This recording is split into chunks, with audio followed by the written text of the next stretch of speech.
السلام علیکم ورحمۃ اللہ وبرکاتہ۔ دوستوں، امید کرتا ہوں آپ خیریت سے ہوں گے۔ میں ہوں محمد مقصود قاسمی اور آپ دیکھ رہے ہیں باغ مدینہ یوٹیوب چینل۔ دوستوں، آج ایک دل کو دہلا دینے والی خبر آ رہی ہے۔ آپ بھی جو اس خبر کو سنیں گے تو افسوس کرنے لگ جائیں گے کہ امت مسلمہ آج کہاں پر جا رہی ہے۔ ایک امام کو مسجد سے صرف اس لیے نکال دیا کیونکہ وہ حق کا ساتھ دے رہا تھا، وہ سچ بول رہا تھا۔ گاؤں کے اندر شادی تھی اور شادی میں امام صاحب جب نکاح پڑھانے کے لیے پہنچے تو وہاں پر شادی، ناچ گانا، یہ سارا کا سارا ماحول بنا ہوا تھا۔ چنانچہ امام صاحب نے نکاح پڑھانے سے منع کر دیا اور بہت ہی اچھا قدم اٹھا، اور سارے کے سارے امام دنیا بھر میں جہاں جہاں بھی مساجد میں امامت کر رہے ہیں، گویا کہ انہیں ایک اچھا پیغام دے دیا کہ جو بھی رسول اللہ صلی اللہ علیہ وسلم کے طریقے کو چھوڑے گا، جو بھی اللہ تبارک و تعالیٰ کی نافرمانی کرے گا، اس کا میں نکاح نہیں پڑھاؤں۔ اور اسی طریقے سے ان لوگوں کو بھی کرنا چاہیے جو چند پیسوں کے لالچ میں نکاح پڑھا دیتے ہیں، جہاں پر خرافات ہو رہی ہوتی ہیں، بے پردگی ہو رہی ہوتی، ناچ گانا ہو رہا ہوتا ہے، ڈی جے بج رہا ہوتا ہے۔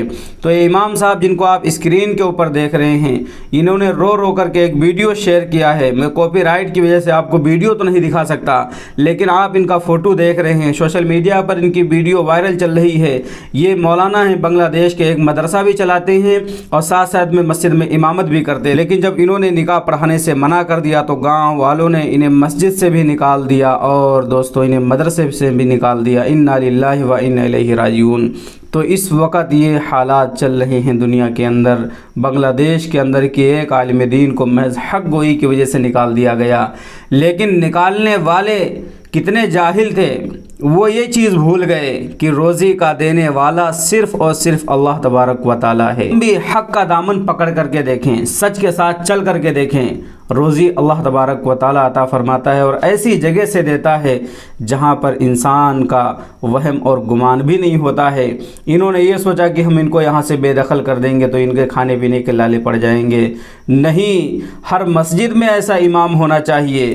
وہی اس معاملے کے بعد سوشل میڈیا کے اوپر لوگ طرح طرح کی رائے دے رہے ہیں اور ان کے فیور میں لوگ کمنٹ کر رہے ہیں اور یہ کہہ رہے ہیں کہ ہر مسجد کے اندر ایسا ہی امام ہونا چاہیے جو حق گو ہو، سچ پر چلنے والا ہو، نافرمانوں کو سبق سکھانے والا ہو، رسول اللہ صلی اللہ علیہ وسلم کی سنت سے جو انحراف کرتا ہو اس کا بائیکاٹ کرنے والا ہو۔ ایسا ہر مسجد میں امام ہونا چاہیے۔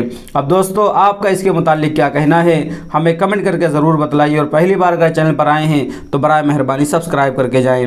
چلیے دوستو، پھر ملتے ہیں انشاءاللہ جلدی کسی نئے ویڈیو میں کسی نئے ٹاپک کے ساتھ۔ السلام علیکم ورحمۃ اللہ وبرکاتہ۔